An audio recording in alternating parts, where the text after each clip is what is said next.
Bienvenue sur le Path of Faith, où nous nous aventurerons dans un voyage de découverte spirituelle, guidé par la foi et la sagesse de Jésus-Christ.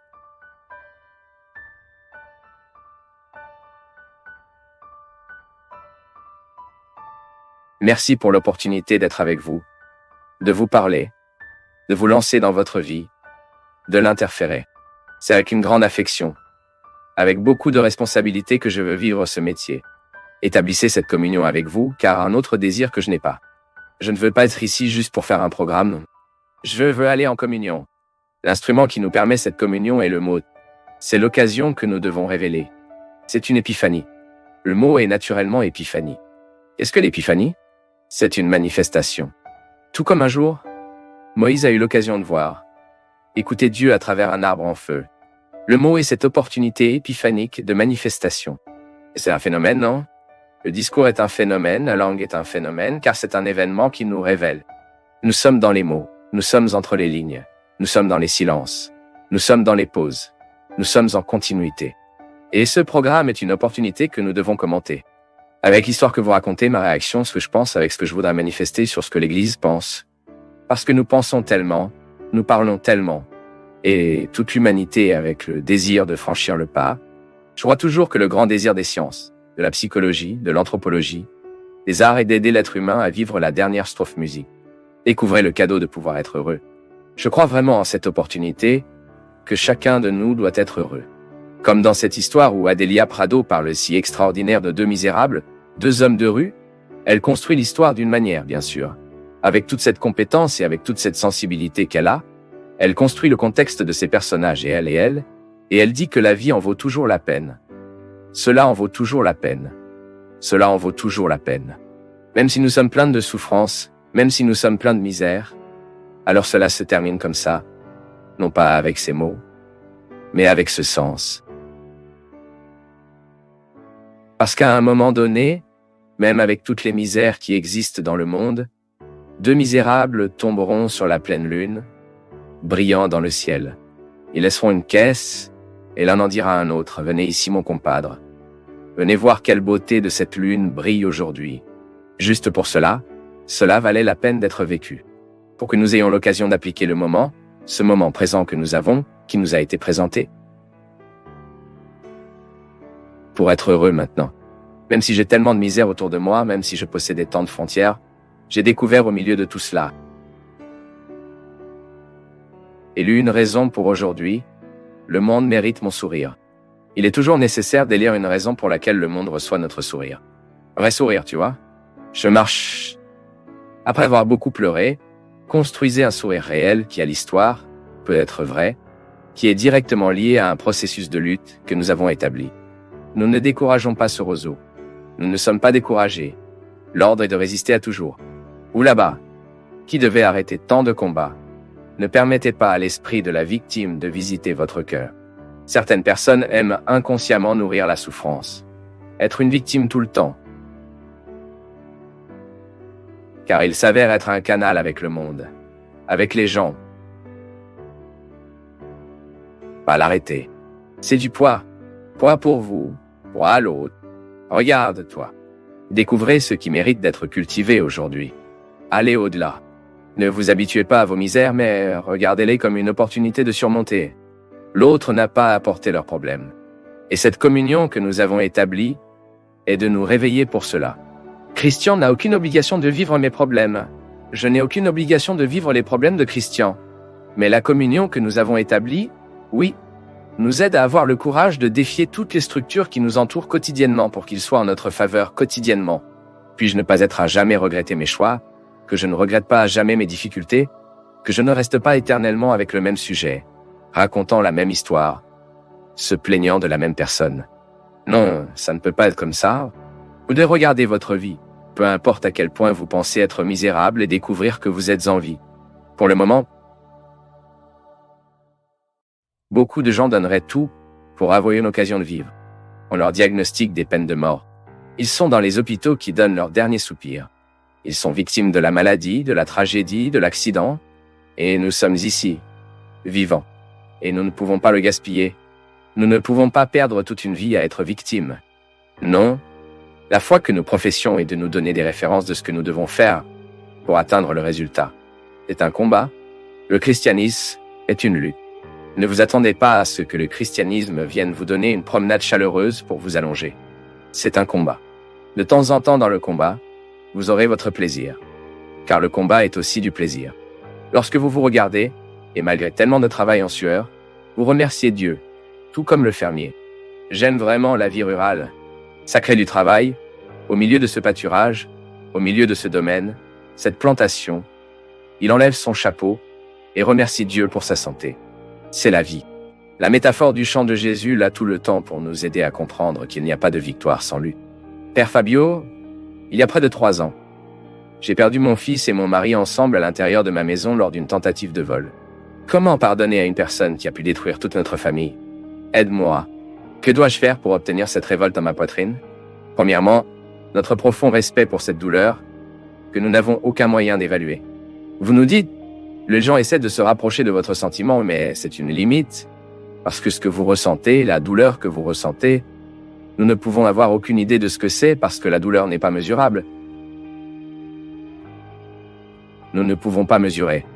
Ma fille est la première étape pour que nous puissions pardonner une situation, car c'est plus qu'une personne, vous n'avez pas l'illusion dont vous avez besoin pour pardonner uniquement le voleur. Non. Il existe de nombreux facteurs qui doivent être pardonnés. Et que pardonne, c'est vous de permettre l'arrêt arrière de l'environnement, la vie, la structure. Parce que 2 personnes ont été brutalement retirées de leur histoire. Et vous devez maintenant vous soutenir dans ce monde. Vous devez gérer la vie sans avoir ces 2 personnes si essentielles à vous. Réactez votre cœur. Tout d'abord, avant de pardonner à qui que ce soit, vous devez pardonner la vie. Tout d'abord, retirez cette histoire de votre cœur, qui se produit certainement avec tous ceux qui vivent un moment comme celui-ci. Que s'est-il passé avec moi? Vous m'avez peut-être entendu parler ici, ma fille, que parfois nous posons des questions qui ne nous conduisent à rien, mais nous insistons pour les faire, ce qui est une façon dont nous devons crier notre défi. Nous pensons que c'est un défi qui, quelqu'un entre dans notre maison, tue les gens que nous aimons, puis nous traversons ici. Gérer toutes ces haines que ce tueur a provoquées en nous. C'est un défi. Le premier détail à réorganiser en nous est de regarder pour ce fait et essayer de le métaboliser sans haine et sans rancune. Cela m'est arrivé, cela aurait pu arriver aux voisins sur le côté et il ne sert à rien de poser des questions maintenant qu'ils ne m'aideront certainement pas à résoudre mon dilemme, mon conflit. J'ai donc besoin de faire un pas vers la vie maintenant et de me compenser. Et puis ma fille, la meilleure façon de rattraper la vie est de regarder ce qui reste. Qu'est-ce que cette famille perturbée existe pour vous? C'est comme un naufrage qu'avant cette catastrophe de regarder partout et de ne voir que l'eau. De trouver un endroit où vous pouvez vous tenir et de vous soutenir pour surmonter la tempête. Il est temps pour vous de regarder vos valeurs, les gens que vous aimez, et vous faites un pas vers eux. C'est pardonner la vie. C'est vous d'être prêt à continuer à vivre. Parce que le pardon au tueur, et peut-être que vous l'obtiendrez dans un moment. Vous ne pourrez pardonner au tueur que si vous pouvez faire cette étape vers la vie. Et le pas vers la vie vous aidera à réorganiser le sentiment qui vous fait tellement mal. Parce qu'avant de pardonner aux gens, nous devons pardonner l'événement. Il doit en quelque sorte s'intégrer dans votre cœur au moins cette possibilité. Je veux faire un pas. Je veux aller de l'avant, je veux surmonter cette tragédie. Et puis vous regardez toutes les personnes qui ont réussi à surmonter de grandes tragédies. Et regardez, j'ai vu beaucoup de gens être capables de le faire. Qu'est-ce que ces gens avaient besoin de faire? Ouvrez les fenêtres de la maison. Regardez ce qui reste et commencez à réorganiser la vie. Je souhaite, ma fille, qu'en ce moment de douleur profonde, vous pouvez rencontrer le chemin de la vie. Pardonnez la vie et donnez à votre vie une opportunité pour vous. Peut-être même blessé. Vous pouvez retrouver votre chemin et vivre pour eux et faire réviser la joie dans votre maison pour eux. Que la meilleure façon pour nous de ressusciter la mémoire de quelqu'un parmi nous est de célébrer ses joies. Parce que parfois nous voulons faire le contraire, non? Nous ne le referons plus jamais, car il l'a aimé. Et ça me le rappelle, non? Comme Lydia, mon amie de Curitiba, quand elle a perdu son fils, je ne voulais plus faire le barbecue du dimanche après-midi, car c'était la joie de son fils. Et progressivement, Lydia est capable de reprendre la vie, pour permettre à la joie de lui rendre visite à la maison. Car les enfants ont toujours un mari, ont toujours une famille. Et que nous devons nous débarrasser de ce non-sens, que la célébration de la mémoire de l'autre et que nous plongeons dans la tristesse, nous brûlons. Nous qui croyons à la résurrection, nous devons faire notre lutte de deuil. C'est ce que je vous souhaite à tous ceux qui m'accompagnent. Tu sais très bien que tu m'écoutes, tu m'accompagnes, tu sais très bien que c'est la dynamique que je veux pour moi. Tout le temps, j'ai des raisons d'abandonner, les gars. Tout le temps, à un moment de ma vie, j'ai traversé la tentation du tombeau, entrant à l'intérieur et pleurant là mes blessures, mes douleurs, mes malentendus. Je ne le veux pas. C'est difficile? Et est-ce difficile d'être qui je suis? Faire que dois-je faire?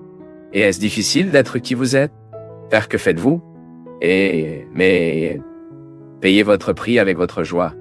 Être un témoignage, pas à l'autre, mais avant d'être un témoignage d'une autre, vous devez être un témoignage de vous-même. Vous devez être en paix avec vous-même. Vous devez être dans cette bonne conscience que vous faites la bonne chose, que vous vous efforcez, que vous donnez cette opportunité à la vie de travailler sur vous. Ne fermez pas pour la possibilité d'être heureux. Malgré tout ce qui s'est passé, malgré tous les malheurs qui ont peut-être visité votre vie, vous n'êtes pas proche de la possibilité d'être heureux. Nous ne savons pas combien de temps il nous reste, mais nous pouvons faire ce temps une occasion de changer l'histoire, de changer la vie, de changer les gens de notre côté. Comme bien vivre, faire bien les choses, profiter de cette occasion pour être qui vous êtes, vous libérer de vos excès et transformer le combat en lutte.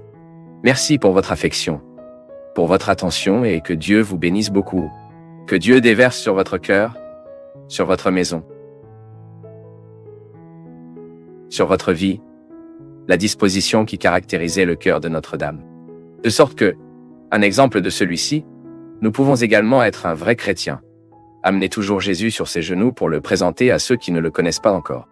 Versez sur nous la bénédiction du Dieu Tout-Puissant, Père, Fils et Saint-Esprit.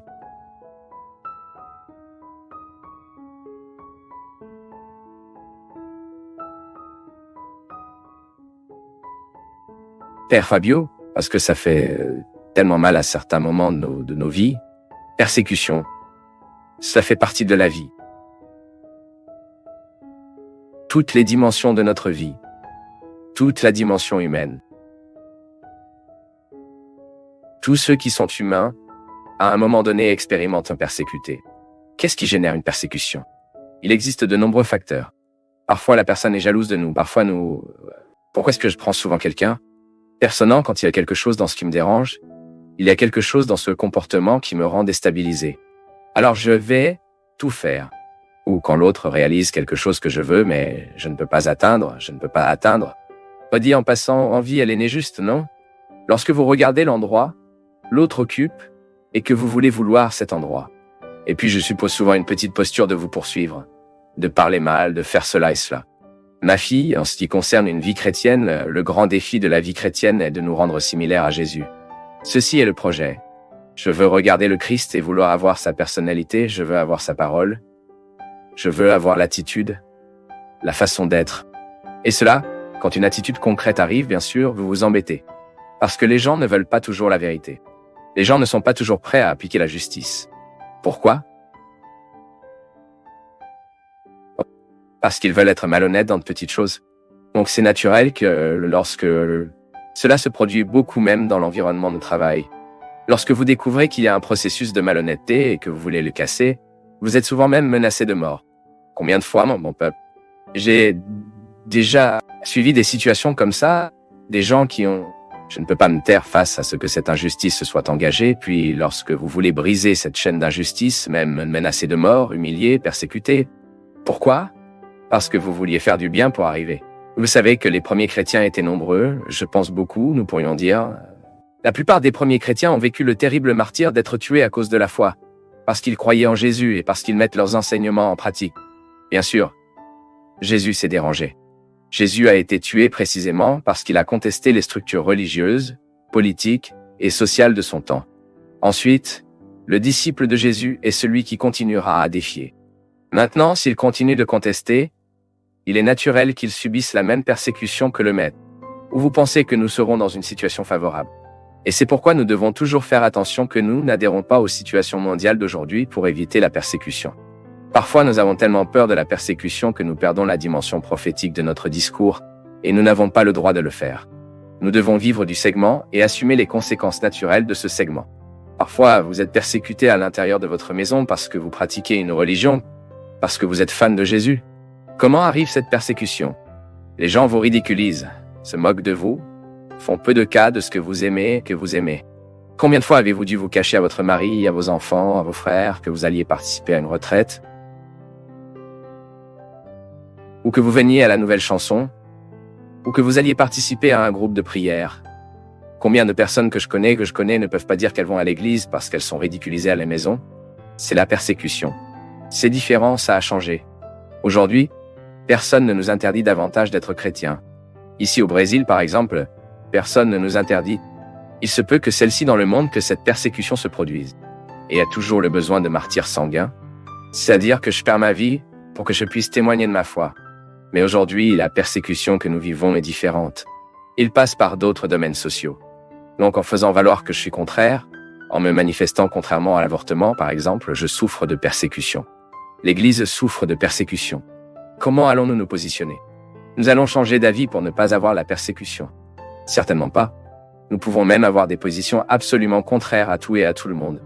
Nous avons le droit d'avoir des positions opposées, oui, parce que qui nous règle est l'enseignement de Jésus. Ce ne sont pas les philosophies hédonistes, laxistes, qui prévaut souvent dans le contexte de la société, qui essaient de standardiser les gens afin que tout le monde pense de la même manière. Et cette philosophie odieuse de vouloir que les gens soient modernes, contemporaines, aérés, et d'identifier qu'être contemporain et aéré vit radicalement contre les valeurs humaines. Être contre la famille, par exemple. Autant que le monde évolue, un enfant a toujours besoin d'avoir un père et une mère à l'intérieur. Autant que nous sommes contemporains, modernes et aérés, nous continuons à avoir un besoin familial. Nous ne pouvons pas, en tant qu'Église, se taire du tout qui affronte cette famille. C'est une posture saine. C'est notre droit. Nous sommes porteurs de la parole de Jésus. Et ce mot est favorable à la vie. Et tout ce qui est contraire à la vie, tout ce qui est attentif à la vie, nous sommes radicalement contre. Et serons-nous persécutés pour cela? Nous serons. Mais nous serons persécutés de joie. Est-ce que tu sais pourquoi? Il n'y a rien qui puisse nous accomplir plus que le sens du devoir. J'ai fait ce qu'il fallait faire. C'est ce que Sao Paulo parle, combattant le bien au combat. J'ai besoin de donner vie à l'Évangile, et s'il ne fuit pas le sang et mourrait à mesure que les premiers chrétiens sont morts, ce sera le martyr, alors vous êtes souvent exposé à une blague ridicule, et à vous tenir ferme. Je crois en Jésus, oui. C'est mon engagement envers lui, tu sais. Dans l'occasion d'être qui je suis, de faire ce que je fais et d'aller là où je vais. Je ne vais jamais dans un endroit où je dois laisser Jésus à la porte. J'accepte seulement d'y aller, je ne serai là que si Jésus peut être avec moi. Si je n'ai pas à abandonner ce que je crois. J'ai fait beaucoup d'erreurs. J'ai déjà beaucoup assimilé, j'ai déjà donné des interviews que je n'étais pas assez clair. J'ai déjà autorisé les idées fausses dans ce que j'ai parlé. Et aujourd'hui, je ne veux plus cela. Je veux tout faire pour que l'Église soit bien représentée en moi, car c'est ma mission en tant que prêtre. C'est ma mission en tant qu'homme de religion d'être attaché à la parole de Dieu et de faire tout pour prévaloir, pour que cette vérité soit. Terrible dommage. Pourquoi? Parce que nous ne sommes pas reflétés et nous ne pensons pas. Et ceux qui ne pensent pas auront du mal à penser la vie plus largement. Parce que la façon dont je pense réfléchit sur la façon dont je pense ma vie. Depuis que je regarde les gens, la façon dont je me regarde reflète la façon dont je me regarde. Donc, ces souffrances qui ont fait partie de vous, et s'ils ne l'ont pas apporté, vous pouvez être intelligent. Il se peut que vous cessez d'apprendre d'eux. Vous pouvez garder des échecs sur l'étagère, vous savez, sans les recycler. Non, l'échec doit être recyclé. Ce que vous avez combattu, je peux dire, j'ai trouvé tellement de gens qui ont traversé la bataille contre le cancer. Ou parce qu'ils se sont battus avec eux-mêmes, ou parce qu'ils se sont battus avec les personnes les plus proches. Seuls ceux qui ont vécu cela savent à quel point c'est difficile. Mais après qu'ils passent après la fin, n'est-ce pas? Vous regardez les cheveux qui ont repoussé et vous identifiez que ces cheveux représentent les rêves. Seuls ceux qui avaient besoin de perdre leurs cheveux pour faire un traitement de chimiothérapie, c'est ce que la joie de les revoir est née. Seuls ceux qui ont dû passer par le malaise de la chimiothérapie, pour rester autant de fois, des heures et des heures à l'intérieur d'un hôpital en attendant les soins. Puis vous voyez le résultat que cela a fonctionné, que la tumeur a régressé, ou la chirurgie qu'il a effectuée, ce qui a réussi. Donc quand leurs cheveux renaissent, oh mon Dieu! Quel respect nous avons besoin d'avoir ces cheveux nés. Ils sont plus que des cheveux. C'est la renaissance des rêves, de l'espoir, de l'avenir. C'est quelqu'un qui peut en quelque sorte dire que la vie a gagné. Et nous continuerons à nous battre pour cette vie. Parce que seuls ceux qui ont vu dans cette limite, dans ce seuil étroit entre la vie et la mort, seront en mesure d'identifier à quel point la vie est précieuse. Et nous cesserons de nous plaindre moins. Nous nous plaindrons moins. Parce qu'un jour nous avons vécu ce seuil et nous le savons très bien. Depuis 3 mois, je me bats, non? Avec le problème que j'ai eu dans cette oreille gauche. Pendant 3 mois, je ne sais pas ce qu'est le silence. Je l'aime tellement. Donc parfois je pense que je deviens fou avec le bruit qui ne se termine pas dans mon oreille. J'ai une petite perte auditive. Je ne sais pas pourquoi. Je ne sais pas. Il y a tellement de raisons qui peuvent provoquer ce qu'ils appellent une surdité soudaine. Quelle est la surdité soudaine? Lorsque vous vous réveillez soudainement avec un bruit dans votre oreille, vous faites une audiométrie qui est un examen qui mesure l'audience. Ensuite, j'ai découvert que j'avais perdu 3 fréquences sérieuses. Ils ne manquent même pas. Je pourrais vivre parfaitement sans eux. Même le docteur Daniel, qui a été accompagné de moi, m'a dit « Père, est un très bon diagnostic ». Puis d'autres médecins, mes amis aussi, le docteur Vianney, là à Petropolis, que j'ai eu l'occasion de parler, de le passer, j'ai été si bien assisté par lui. Tout le monde dit que le diagnostic est très bon. Lorsque des fréquences sérieuses sont perdues, elles récupèrent à nouveau pratiquement tout. C'est une question de temps, mais le problème, mon peuple, n'est pas cette fréquence sérieuse bénie que j'ai perdue, non. Le problème est de vivre avec ce bruit, cette acouphène, jour et nuit. Savez-vous quand vous vous allongez pour dormir fatigué, et vous ne pouvez pas dormir parce que ce bruit vous perturbe, vous dérangeant. Et hier, Dieu merci, j'ai passé une journée tranquille. Ce fut le premier jour où j'avais que je peux dire que les acouphènes n'étaient pas tout le temps. C'était le premier jour où j'ai eu l'occasion de profiter à nouveau de quelques moments de silence. Il n'est pas parti. C'est ici. Allez, revenez, devient doux, il augmente. Mais hier, Dieu, j'ai vécu une journée entière dans ce silence que j'aime, qui me fait du bien. Vous ne pouvez pas imaginer comment j'ai apprécié cela.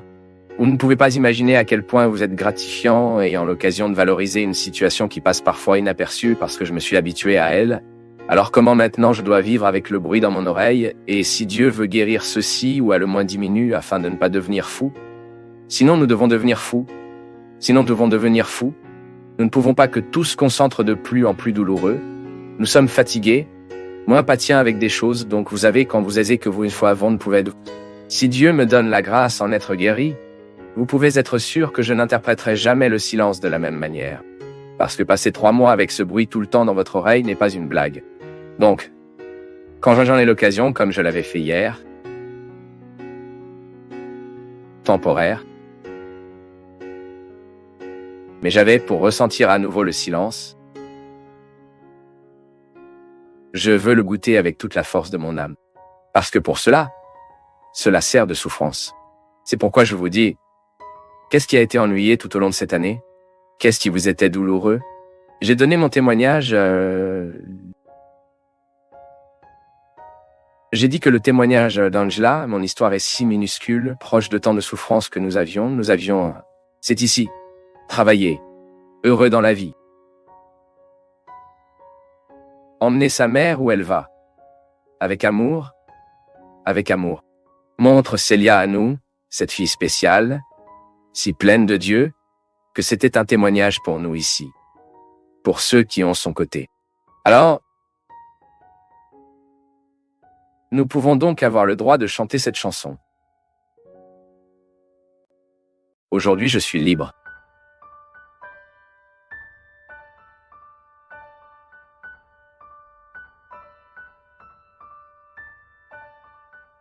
Mon peuple, aujourd'hui, nous avons un évangile qui peut être compris superficiellement, qui consiste à résumer le salut que Jésus vient à croire en lui. Cela pourrait très bien dire cela. Je crois en Jésus et je suis déjà sauvé, puisque la foi nous sauve. Car la croyance en Dieu est une garantie de salut. Et nous pourrions faire ici un discours qui n'impliquait pas tellement,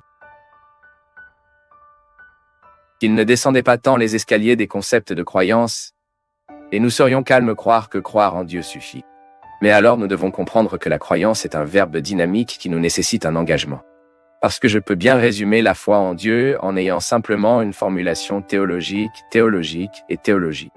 J'ai une théorie et je guide cette théorie, et cette théorie est tout ce que je crois important pour être vrai, et chacun trouve une façon de croire en Dieu. Et nous qui sommes chrétiens, confrontés à un texte qui nous dit que croire en Dieu est important, il est fondamental pour nous d'être sauvés. Et le concept de salut est également très large, car nous ne pouvons pas seulement considérer le salut comme une réalité qui nous sera livrée après la mort. Non. Chaque chrétien a besoin de vivre en état de salut constant. Et comment Dieu nous sauve-t-il? Croire en lui, ayant dedans la référence qui nous guide pour trouver la façon dont nous voulons suivre. C'est pourquoi le concept de croyance, c'est dynamique, il est existentiel et se mélange dans la vie. Parce que croire ne signifie pas seulement professeur. Théoriquement, une foi. Croire, c'est que vous incarnez ce que vous croyez. Et dans le cas du christianisme, nous ne pouvons être chrétiens que si nous incarnons la présence de Jésus, la personne de Jésus, que nous trouvons dans les sacrements, que nous trouvons dans la parole, que nous trouvons dans la confession, la communion, que nous trouvons dans prière, que nous trouvons en coexistence. C'est un lieu privilégié de la vraie présence de Jésus. C'est dans l'autre. Il a dit que « je n'invente pas ». À la fin de l'évangile de Matthieu, Jésus parle des conditions à sauver. Visiter quand il est malade, donnant de la nourriture quand il a faim, soyez abri quand il est découvert. Et les disciples ont demandé « D'accord, mais quand l'avons-nous vu faim? Quand l'avons-nous vu assoiffé? Quand l'avons-nous vu dans le besoin d'être abrité ?» Puis il se met à la place de l'autre et il dit « Chaque fois que vous avez nié faire cela à une mineure de mes frères, les miens, vous me niez. » Donc vous voyez, Jésus s'identifie immédiatement, n'a pas de médiation, où il y a une personne dans le besoin. Que ce soit de la santé spirituelle, de la santé physique, d'un « Oh, mais nous ne voulons pas cet engagement, c'est trop pour nous. » Oui, je suis désolé d'informer que si nous ne comprenons pas encore cela, nous ne croyons pas. Parce que croire ne se contente pas de répéter les formules théologiques, il ne s'agit pas seulement de connaître la catéchèse des couleurs, c'est pour incarner la proposition de Jésus. Et la proposition de Jésus est que chacun de nous pourrait être où nous sommes, avec qui nous sommes, leur réelle présence. Il est donc dans celui qui aide. Il est dans celui qui le reçoit. Et nous, par excellence, parce que nous y sommes configurés, nous sommes des êtres de communion. Croire en Dieu, c'est apporter votre désir au monde. Et c'est très intéressant car lors de la première lecture, il est dit que nous sommes avec une tête dure. Nous avons du mal à comprendre. Mais beaucoup. Nous comprenons Dieu ce qui nous convient. Nous sommes souvent adaptés à un christianisme mâché, facile à avaler, souvent vain glamour. Combien de fois nous percevons-nous dans un christianisme chrétien de la vanité spirituelle? Sommes-nous meilleurs que les autres? Nous sommes sauvés et d'autres non? Combien de fois trouvez-vous un croyant, je ne dis pas évangélique, que lorsque j'ai grandi, chaque fois que je parlais croyant, c'était le peuple évangélique. Non, le croyant est tous ceux qui croient. Il est perdu du christianisme depuis longtemps. Et la croyance ne bouge pas le cœur, où elle doit être déplacée. Nous ne pouvons pas simplifier le christianisme et le transformer en une théorie qui ne transforme pas nos vies. Vous devez transformer notre vie. Besoin de transformer notre cœur. L'expérience que nous faisons de Jésus, elle se déroulera dans les attitudes plus tardives. À quoi bon venir ici pour communier, participer magnifiquement, chanter, entendre le sermon, entendre les mots, sortir d'ici et être une personne insupportable où que je vais. Si je ne suis pas une communion, à quoi sert de participer à l'Eucharistie? J'ai mes sacrements à jour. S'il est dans la vie quotidienne, je ne diminue pas la vague de haine qui se trouve dans le monde. Je suis incohérent. Chaque fois que je suppose que c'est un instrument de haine, et c'est ainsi que le diable gagne sa place dans le monde, qui légitime le diable dans le monde et nous. Lorsque nous permettons aux partis diaboliques, qui sont inévitables en nous, de multiplier beaucoup plus que les partis de la gentillesse. Parce que nous avons tous les partis de la gentillesse, personne n'est totalement mauvais et personne n'est totalement bon. Maintenant, tout crée, recrée et multiplie. Quand je choisis d'être une personne qui légitime la présence de la haine dans le monde, bien sûr, je cesse de légitimer la présence du bien. Il n'y a aucun moyen que je fasse les deux. À un moment de votre vie, avez-vous pu être une bonne et une mauvaise personne en même temps? En même temps, non. Parfois, vous avez peut-être eu l'occasion, en fraction de la seconde, du mal à la gentillesse ou à l'inverse également. De gentillesse, vous passez dans une fraction de seconde mal. Pourquoi? Parce que tout dans la vie est un choix. Jusqu'à quand nous ne le faisons pas, nous avons choisi? C'est un choix, malheureusement. Quand je ne choisis pas, quelqu'un choisit pour moi. Quand je pense que je suis dans l'impératif de ma volonté, quelqu'un s'occupe d'elle. Et c'est précisément ce qui s'est passé.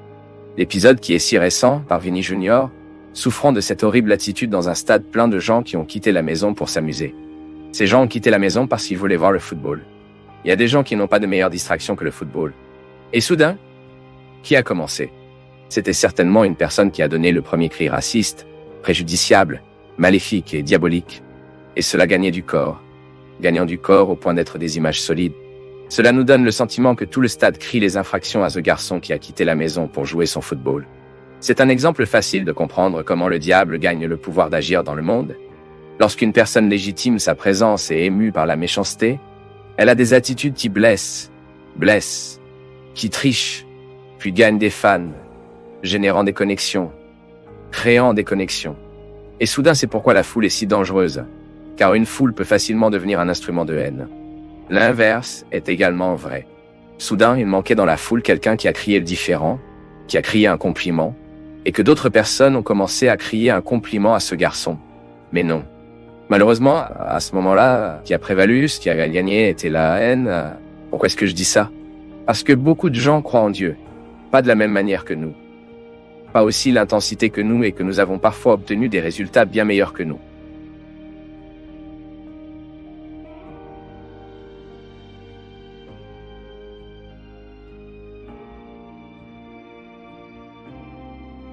Nous du Path of Faith sommes heureux d'être avec vous en ce moment.